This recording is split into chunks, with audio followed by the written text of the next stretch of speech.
anatomie, pathologie, biologie, chimie.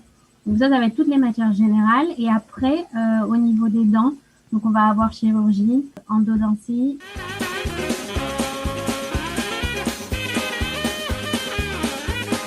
Salut à tous et bienvenue dans un nouveau numéro du CNEF Prends le contrôle. Aujourd'hui, on se retrouve pour une nouvelle émission avec Julie. Salut Julie. Coucou.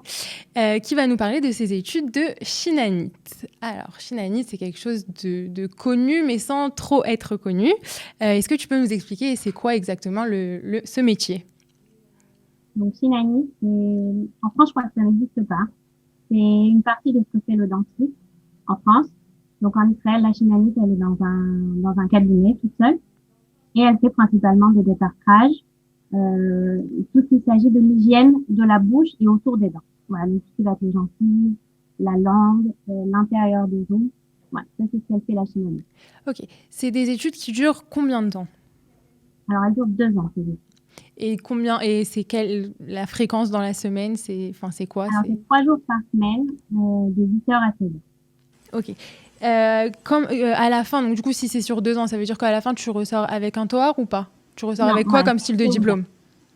c'est une Théouda. Ils veulent le faire passer en TOEIC sur 3 ans. Mais pour l'instant, ça ne s'est pas encore. D'accord. Du coup, quelle matière compose ce TOEIC? Alors, il y a une partie, donc ça reste que du scientifique. Il y a une partie de matière générale, dans le scientifique mais général, donc tout ce qui va être anatomie, pathologie, qu'est-ce qu'il y a d'autre comme matière générale, biologie, microbiologie, chimie. Donc ça va être toutes les matières générales. Et après, au niveau des dents, donc on va avoir chirurgie, on va avoir endodontie, on va avoir qu'est-ce qu'il y a d'autre comme Est-ce qu'à un moment donné, il vous demande d'effectuer un stage pour mettre en pratique tout ce que vous avez appris? La première année, on est en cours jusqu'en juin. On commence en clinique à l'hôpital sur des boubottes. Et l'année d'après, quand on reprend, on commencera sur des patients. Je t'ai pas demandé c'est où qu'on peut faire, où qu'on peut étudier ce TOEIC. Oh, non, cette Théouda du coup. Je crois qu'il y a vers Ramat Gan, il y a la possibilité de le faire. Mais sinon, moi, je suis à l'hôpital à Dassain. Ok. Du coup, c'est quoi les conditions pour être accepté dans ces études? Ouais. Alors, il faut avoir le bac français. Donc, un bac avec un bac français, c'est très bien, peu importe la moyenne. Et après, c'est un Mifran Miktoï. Donc, c'est un Mifran en plusieurs parties. Une partie sur l'ordinateur, un peu comme les psychotechniques avec des suites de chiffres, de formes, pour essayer de comprendre la logique. Il y a un entretien avec une psychologue. Et il y a une pays Boutati comme ça, avec aussi un psychologue qui nous regarde. On est plusieurs à chercher une ligne.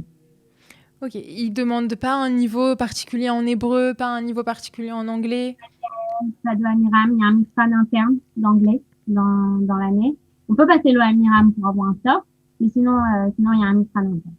Ok, donc c'est relativement assez simple de pouvoir se faire accepter dedans, ou le Mifran Miktoï, comme tu as dit, il est compliqué? Moi, il m'a paru simple. Après, c'est une question de rapidité, de réflexion. Après, oui, globalement, de toute façon, il n'y a pas de préparation. Il faut venir sans préparation.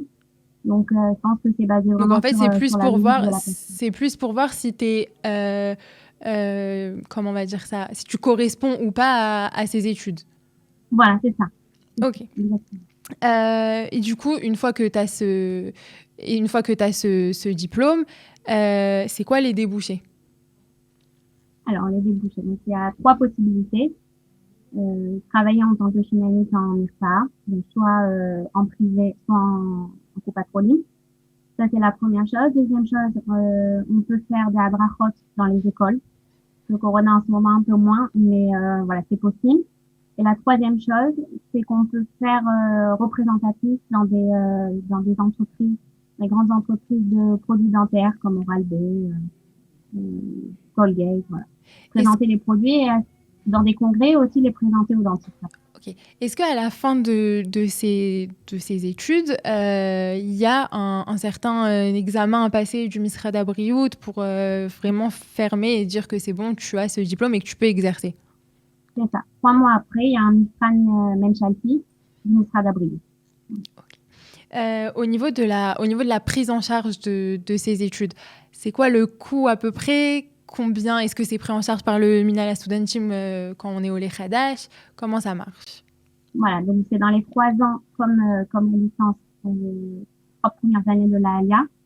Et c'est pris en charge que 20 000 shekels ou 45 000.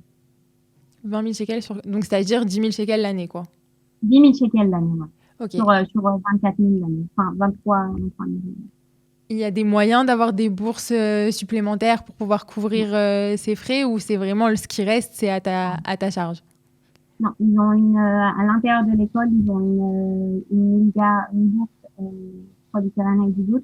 Mais dès qu'on reçoit l'aide de l'État, alors on peut plus rien. Si on reçoit une autre bourse autre, on peut pas la toucher celle-là. C'est vraiment pour ceux qui reçoivent rien. Ok. Et encore, c'est pas sûr. Et encore quoi? Et encore, c'est pas sûr. C'est pas tous les ans qui le font. Ok, je vais juste mettre une petite précision que tu as relevée et qui est très très importante, c'est que l'aide du Minala Studentim quand on est au Lechadash pour les études, on la reçoit que 3 ans, pour que le Minala Studentim nous paye nos études, on la reçoit que jusqu'à 3 ans d'Alia, sachant que l'armée ou le Shirut Leumi, ça gèle ces 3 ans d'Alia.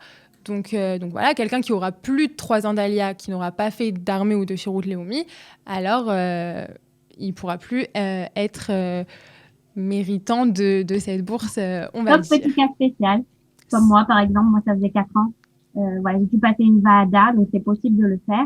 Et voilà, j'ai expliqué que j'ai Mais il des faut se battre. enfants. Enfin, ça, c'est pas automatique, quoi. Voilà, c'est pas automatique, mais on peut toujours faire la demande. Et pour moi, ça a été accepté. Ok.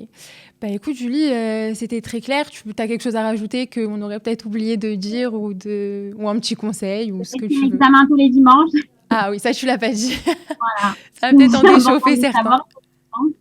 Il faut s'y préparer. Voilà, après non, rien de particulier.